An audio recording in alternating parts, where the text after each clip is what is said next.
রাতের গভীরে এক বৃদ্ধা মহিলা চুলার কিনারায় বসে আছে একা। তার পায়ের চতুর্পার্শ্বে কিছু বাচ্চা সন্তানগুলো ঘুমিয়ে আছে। একটা সন্তান ঘুম থেকে উঠে বলে, মা খানা দাও, পেটে ক্ষুধা। মা বলে, অপেক্ষা কর, খানা রেডি হচ্ছে, অপেক্ষা কর। ওমর তাকায়, তামাশা দেখে দূরত্ব বজায় রেখে দূর থেকে সালাম দিলেন। মহিলা, বৃদ্ধা মহিলা বলে, কে তুমি? বলে, আমি এক যুবক সন্তান। কেন আসছে এই গভীর রাত? বলে, মানুষের কোনো উপকারে যদি লাগে। বলে, যুবক তুমি কি উপকার করবা? আমার দেশে নাকি ওমর নামের বান্দা খেলাফতের দায়িত্বে বসে আছে। শোনো যুবক, যদি একদিন আমি সময় পাই, দুনিয়ার আদালত হোক অথবা আখিরাতের আদালত হোক, আমি ওমরের বিরুদ্ধে মামলা দায়ের করব। কারণ ওমর আমাদের খোঁজ নেয় না। আমার বাচ্চাগুলো উপবাস, খানা নাই, পানি নাই। আমি পাত্রের মধ্যে পানি নিয়ে গরম করিয়া ওদের সান্ত্বনা দেখবো, অপেক্ষা কর, খানা হবে। যুবক ওমর পরিচয় না দিয়া বলে, আম্মা জান অপেক্ষা করেন, আমি দেখে কিছু করতে পারি নাকি। মহিলা জানে না সেই ওমর এই যুবক সন্তান। ওমরে ফারুক রাদিয়াল্লাহু তাআলা আনহু চলে গেলেন বাইতুল মাল, অর্থ মন্ত্রণালয়ে। অর্থ মন্ত্রণালয়ে গিয়ে কাটার বস্তা রেডি করলেন। সাথে থাকা গোলাম আসলাম ডেকে বললেন, হে আসলাম, আটার বস্তা আমি ওমরের মাথায় তুলে দাও। আসলাম আশ্চর্য হয়ে বললেন, খলিফাতুল মুসলিমিন,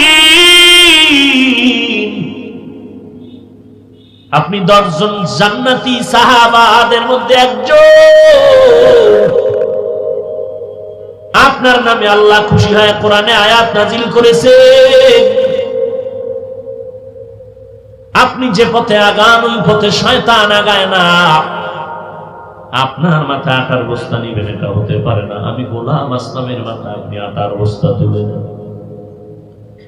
খলিফাতুল মুসলিমিন বলেন, রে আসলাম, তুমি কি চাও আমার দায়িত্বের অবহেলার কারণে হাসরের ময়দানে আমি আসামির কাঠগড়ায় দাঁড়াবো? আসলাম বলে, কখনো না। বলে, তো আমার দায়িত্ব আমাকে পালন করার সুযোগ দাও। বেয়াদবিও করা যায় না, মুরব্বী বলেছেন, কথা কাটাকাটি করাও বেয়াদবি।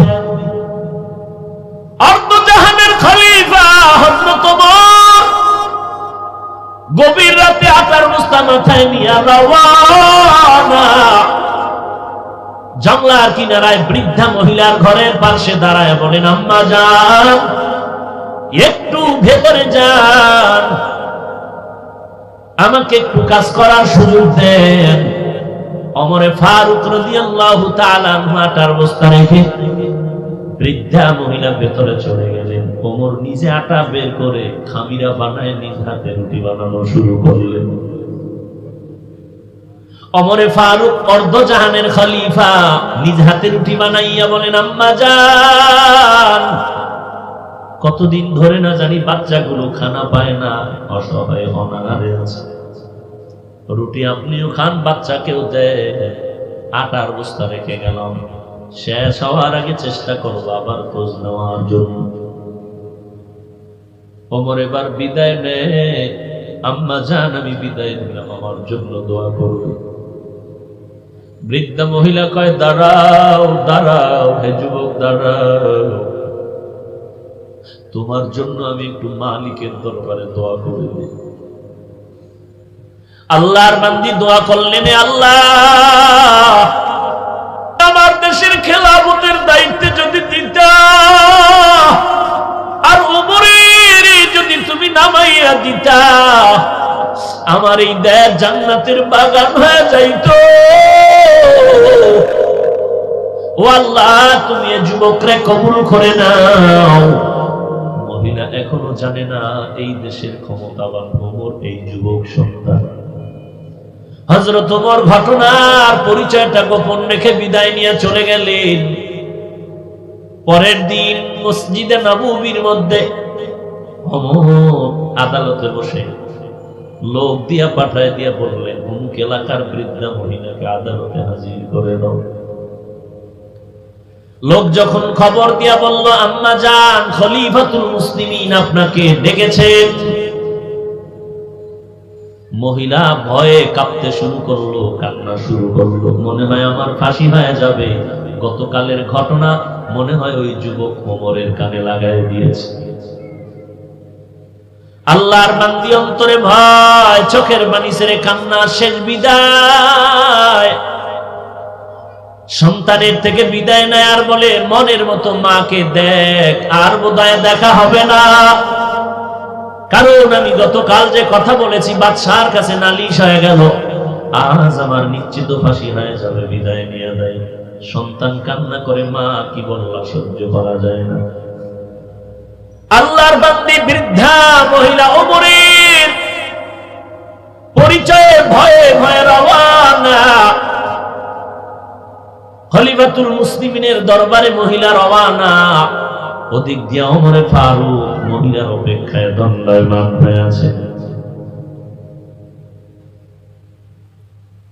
মূল জায়গায় গিয়া দূর থেকে তাকায় দেখে, আরে যেই ব্যক্তি মূল জায়গায় দাঁড়ানো ওই ব্যক্তি তো গতকাল ওই যুবক সন্তান। মহিলা আরো আশ্চর্য হয়ে গেল। ওমর দূর থেকে ইশারা করে বলে আম্মা জান কোনো ভয় নাই, নিরাপদে সামনে আসে।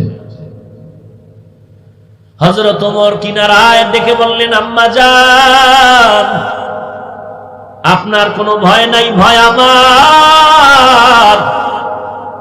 হযরত ওমর খলিফাতুল মুসলিমিন একটা লম্বা পাগড়ি হাতে নিয়া পাগড়ির একটা মাথা দিয়া নিজের গলায় পেঁচালেন, আর পাগড়ির অগ্রভাগ দিয়ে কয় আম্মা জান এই পাগড়িটা নিয়ে আমার গলায় পেঁচানো আছে, বিচারটা করেন, আমার ফাঁসি লাগলে দেন, যে বিচার হয় করেন, কারণ আমি অপরাধী, কারণ বহু আগে আপনার খোঁজ নেওয়া দরকার ছিল, আমি সময় মতো নিতে পারি নাই, ক্ষমা চাই।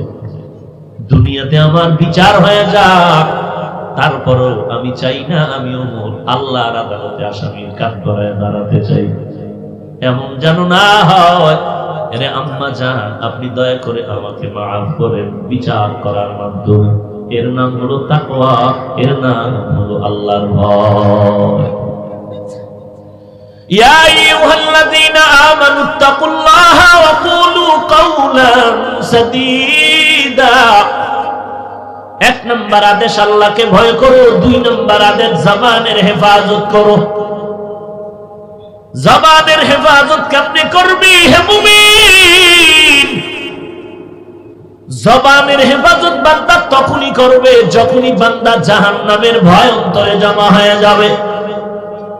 এক নাম্বার জবানের হেফাজত করো, মিথ্যা কথার থেকে জবানটাকে বাঁচাও, কারণ মিথ্যাবাদীর ধ্বংস অনিবার্য একদিন আগে আর পরে। আল্লাহ তাআলা বলেন ওয়াইলু ইয়াউমা ইযিল লিল মুকাদ্দিবিন, ওয়াইলু ইয়াউমা ইযিল লিল মুকাদ্দিবিন, একবার না বারবার বলেছেন। ওয়াইলু ইয়াউমা ইযিল লিল মুকাদ্দিবিন, মিথ্যাবাদীর জন্য ওয়াইল নামক জাহান্নাম।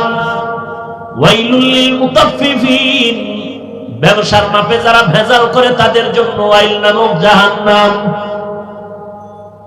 ফাওয়াইলুল লিল মুসাল্লিন, মানুষকে দেখানোর জন্য যারা নামাজ পড়ে তাদের জন্য ওয়াইল নামক জাহান্নাম। ওয়াইলুল লিকুল্লি হুমাযাতিল লুমাযাহ, যারা মানুষের গীবত শিকায়াত করে বানায়া অপবাদ দেয় তাদের জন্য ওয়াইল নামক জাহান্নাম। আল্লাহর নবী বলেন সিদকু ইউনজি ওয়াল কিযবু ইউহলিক, মিথ্যাবাদীর জন্য জাহান্নাম। সত্যবাদী বিজয় হয়ে যাবে, মিথ্যাবাদী ধ্বংস হয়ে যাবে একদিন আগে আর পরে। আকুলু কাওলান সাদীদা, বান্দা জবান থেকে যা বলবা সত্য সঠিক শালীনভাবে বলো। জবানের হেফাজত করো, জবানের হিসাব দেওয়া লাগবে আল্লাহর দরবারে। ওমরে ফারুক রাদিয়াল্লাহু তাআলা মুখের মধ্যে একটা পাথরের টুকরা রাখতেন, প্রয়োজনে পাথর বের করে কথা বলতেন, আবার ভেতরে ঢুকায় রাখতেন। কি ব্যাপার? ওমর বলে আল্লাহকে ভয় করি, কারণ অনর্থক কথার জন্য আল্লাহর দরবারে হিসাব দিতে হবে। এগুলো তাকওয়ার সম্পদ ছাড়া কোনদিন বান্দার দ্বারা অসম্ভব। আল্লাহর ভয়, আল্লাহর আযাবের ভয়। জবানের হেফাজত করো হে মুমিন। এক নম্বরে মিথ্যা কথা বলার থেকে তওবা করো। ও আল্লাহ, জীবনে তকদিরে যা আছে তাই হবার হবে। সম্মান যদি আমার থাকে তো সম্মান আসবে ইনশাআল্লাহ। বান্দার তকদিরে যা আসার আসবে, কেউ ফিরাতে পারবে না। যা আসার না তা আসবে না, কেউ জোর করে আনতেও পারবে না। অতএব মিথ্যা কথার থেকে জবানকে হেফাজত করো রে ভাই। ব্যবসা করো, মিথ্যা কথার থেকে হেফাজত করো। দোকানের সামনে সাইনবোর্ড লাগায় কথা লিখবা না, বিক্রি করা মাল ফেরত নেওয়া হয় না। যদি সত্যভাবে ব্যবসা করে জান্নাত পেতে চাও, দোকানের সামনে লিখে দাও অবশ্যই বিক্রি করা মাল ফেরত নেওয়া হয়। মিথ্যাবাদীর জন্য জাহান্নাম। মিথ্যা কথা বলে বলে বলে বলে মানুষকে ধোঁকা দিয়া কত টাকা কামাই করলো। 5 তলার বিল্ডিং তৈরি করলো, মিথ্যা কথা দিয়ে টাকা জুলুম করে নিল। সরকারকে ধোঁকা দিল, কর্মচারীকে ধোঁকা দিল, মানুষকে ধোঁকা দিল। 5 বছর লাগায় 5 তলা বিল্ডিং করেছে, পুঁজি হলো তার মিথ্যা। ব্যবসার ক্ষেত্রেও মিথ্যা, চাকরির ক্ষেত্রেও মিথ্যা। পরিণাম ফলটা কত ভয়ঙ্কর। দুদকের কর্মকর্তা এসে বলে তোমার ভেজাল আছে, হিসাব দেও। বিল্ডিং ভাঙতে হবে, রাখা যাবে না। রাজশাহী এলাকার থেকে ট্রাক ভরে ভরে আম আর কাঁঠাল আর লিচু নিয়ে আসলো। কত ফরমালিন আর কত 2 নাম্বারি করে আনলো। 100 লিচু দেয়, 100-র মধ্যে 10টা নাই, 20টা নাই। এইভাবে 2 নাম্বারি করে করে ট্রাক ট্রাক লিচু আম নিয়ে কত কোটি টাকার মালিক হয়ে গেল। আল্লাহ এমন ধরা খাওয়া দিলে 3 ট্রাক বিক্রি করে 2.5 লাখ টাকা পাইল। কালা পোশাক বাহিনী এসে ধরা দিয়ে দেখলো সব ভেজাল। 2 লক্ষ টাকা জরিমানা, 8 দিনের জন্য জেলখানার মেহমান। ওয়াইলু ইয়াউমাইযিল লিল মুকাদ্দিবিন। মিথ্যাবাদীর জন্য ওয়াইল নামক জাহান্নাম। জবানকে হেফাজত করো, মিথ্যা কথার থেকে বাঁচাও। কারণ মিথ্যা এমন একটা মহাপাপ, দুনিয়ার কেউ মিথ্যা পছন্দ করে না। রাহমাতুল লিল আলামিনের দরবারে এক লোক গিয়া, অপরাধী গিয়া বলে নবী একটু আপনার কাছে তওবা করতে আসছি। কেন? বলে আমি 2টা অন্যায় করি। 1 নাম্বার আমি চোর, আমি চুরি করি। 2 নাম্বার আমি মিথ্যা কথা বলি। আমাকে একটু সবক দেন, তবে একটা দিবেন, দুটোটা মানা যাবে না। মিথ্যাও বলি, চুরিও করি। রাহমাতুল লিল আলামিন বললেন তুমি চুরি করো আর না করো তোমার ব্যাপার, তবে আমার সবক হলো তুমি মিথ্যা কথা বলবা না। সূরায় কি খুশি যেমন চুরি করা বন্ধ করে নাই, মিথ্যা কম, দূর মিথ্যার গুল্লি মারি। চুরি করা বন্ধ নাই তো আজকে থেকে এই চুরি আর একটু দ্রুত গতিতে চলবে। যখন চুরি করার জন্য রেডি হয়ে ঘর থেকে বের হয়, চোরার অন্তরে এমন একটা বাধা প্রদান করলো, আমি চুরি করলে একদিন আগে পরে ধরা খেয়ে যাবো, কেউ জিজ্ঞেস করলে তো মিথ্যা বলা যাবে না। বললাম কি আর হলোটা কি? মাথা তো খারাপ। আসলেই তো রাহমাতুল লিল আলামিনের এমন সুন্দর সবক আদায় করা বড় কঠিন হয়ে গেল। নবীর দরবারে দৌড়ায় খায়, নবী এমন ঔষধ দিলেন যে ঔষধের কারণে এক গুলিতে সব আমার ধ্বংস হয়ে গেল। মিথ্যা বলতে নিষেধ করেছেন, চুরি করতে তো নিষেধ করেন নাই। মিথ্যা নিষেধ হওয়াটাই চুরি নিষেধ হওয়ার কারণ। জবানকে হেফাজত করো, মিথ্যা কথা থেকে জবানকে হেফাজত করো। 2 নাম্বার, জবানের দ্বারা বান্দা গালাগালি বন্ধ করে দাও, কারণ গালি দেওয়া হারাম। সিবাবুল মুসলিমি ফুসুকুন ওয়া কিতালুহু কুফরুন। আল্লাহর নবী বলেন, এক মুমিন আর এক মুমিনকে গালি দেওয়া পাপিষ্টের কাজ, এক মুমিন আর এক মুমিনের বিরুদ্ধে জিহাদের ঘোষণা দেওয়া বেদিনের কাজ। আল্লাহ তাআলা বলেন, কুল্লি ইবাদি ইয়াকুলুল্লাতী হিয়া আহসান। হে নবী, মুমিনকে জানায়া দেন কাফেরের সাথেও যেন ব্যবহার খারাপ না করে, ভালো ব্যবহার করে। আল্লাহ তাআলা বারবার জবান হেফাজতের বয়ান করেছেন। রাহমাতুল লিল আলামিন বলেন, ক্বালান নবী সাল্লাল্লাহু আলাইহি ওয়া আলিহি ওয়া সাল্লাম, মান ইয়াজমান লি মা বাইনা লাহইহি ওয়া মা বাইনা রিজলাইহি আজমান লাহুল জান্নাহ। রাহমাতুল লিল আলামিন বলেন, হে উম্মত, দুটো জিনিস হেফাজতের যদি জিম্মা নাও, আমি নবী তোকে জান্নাতে নেওয়ার জিম্মা নিব। এক নাম্বার জবানের হেফাজত করো, দুই নাম্বার লজ্জাস্থানের হেফাজত করো। হে গোলাম, গালি দেওয়া হারাম। আল্লাহর নবী বলেন, সিলমান কাতাকা আফু আম্মান যালামাকা ওয়া আহসিন ইলা মান আসাআ ইলাইক। কেউ যদি তোমার সাথে খারাপ আচরণ করে, তুমি তার সাথে ইহসান করো, ভালো ব্যবহার করো। গালাগালির থেকে জবানকে বাঁচাও। দুই নাম্বার জবান হেফাজতের দুই নাম্বার কারণ, গালি দেওয়া যাবে না, গালি দেওয়া হারাম। ইহুদি আমার নবীকে গালি দেয়, পার্শ্বে হযরত আলী রাদিয়াল্লাহু দাঁড়িয়ে আছেন। আমার নবীকে গালি দিলে কোনো তওবা নাই, বিচার নাই, ডাইরেক্ট বিচার, তাকে হত্যা করে দাও। যদিও আমার সোনার বাংলায় হয় না, সব অপরাধীদের বিচার হয়, রাসূলের দুশমনের বিচার হয় না। এর পেছনে কোন বেঈমানকে দোষী করলে হবে না, এর পেছনে আমাদের মুসলিম অনৈক্যই তার কারণ। পীরের বিরুদ্ধে কিছু বললে বিচার, দলে